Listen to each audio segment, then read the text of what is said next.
அன்பான மக்களே, நம்மளோட எல்பி லட்சுமி பிரியா இருக்காங்க இல்லையா, அவங்க வந்து சூப்பரான ஒரு விஷயம் பண்ணியிருக்காங்க. என்னன்னு சொல்லி பார்த்தீங்க அப்படின்னா, இப்போ விஜய் ப்ரீமியர் ஷோ போச்சு இல்லையா, அதில் வந்து பார்த்தீங்க அப்படின்னா விஜய் காவேரி எடுத்துக்கிட்ட ஃபோட்டோஸ்லாம் வந்து சூப்பராக வந்து ஷேர் பண்ணியிருக்காங்க. அவ்வளோ அழகான ஃபோட்டோஸ்லாம் வந்து ஷேர் பண்ணியிருக்காங்க.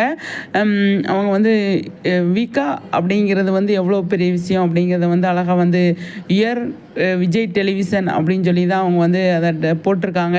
நல்லா இருக்குது பார்க்குறதுக்கு. நிறைய பிக்சர் வந்து ரிலீஸ் பண்ணியிருக்காங்க. ரொம்ப நாள் ஆச்சுங்க இந்த மாதிரி இவங்களோட பேரை வந்து நமக்கு வந்து ஃபோட்டோஸ்லாம் நம்ம பார்த்து. இந்த ஃபோட்டோ வந்து நமக்கு ரொம்ப ஹாப்பியாக இருக்குது, ரொம்ப சந்தோஷமாக இருக்குது. ரெண்டு பேருமே அவ்வளோ ரியாக்ஷன் பண்ணியிருக்காங்க. இங்கே பாருங்களேன், அவ்வளோ சூப்பராக வந்து இருக்குது. விஜயும் சரி காவேரியும் சரி ரெண்டு பேருமே வந்துட்டு அவ்வளோ அழகாக வந்து அதை எடுத்துகிட்டு போயிருக்காங்க. இந்த ஷோவில் ஒரு ஃபன்னாக அதை கொண்டு போயிருக்காங்க அப்படிங்கிறதான். ஃபோட்டோஸ் பார்க்கும்போது நமக்கு தெரியுது க்யூட்டாக செம்மையாக இருக்குல்ல. சூப்பருங்க, செம்ம. அடுத்த வீடியோவில் நான் உங்களை சந்திக்கிறேன்.